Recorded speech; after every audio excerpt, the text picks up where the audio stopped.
আপনি যখন জোয়ান ছিলেন তখন কি করতেন একদম যুবক বয়সে? কাজ করছি।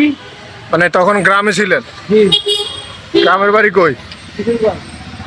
ও তখন কি মানে কিসের ধানের কাজ করতেন নাকি? জি, জি। খেতে খামারে? খেতে খামারে কাজ করছি, মাড়ি কাটছি। আচ্ছা, পরে ঢাকা আসছেন কবে? ঢাকা পাইনি প্রায় 12 বছর হয়ে গেছে। 12 বছর না? জি, প্রায় এক যুগ হয়ে গেল। তো রিক্সাও গিয়ে 12 বছর নাকি? আর রিক্সা করতে হতো না। রিক্সা আরো পরে ধরেছেন? জি। এর আগে অন্যান্য কাজকর্ম চাকরি বাকরি করছেন না? হুম। কালকে একজনের সাথে কথা হলো, উনি 40 বছর ধরে রিক্সা চালাচ্ছে, বৃদ্ধ হয়ে গেছে।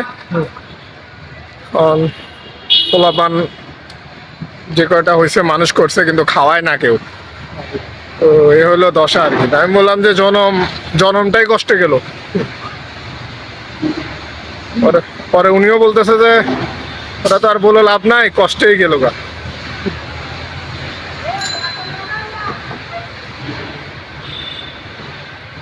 এই জন্য আসলে জোয়ান সময়টা কাজে লাগানোটা দরকার।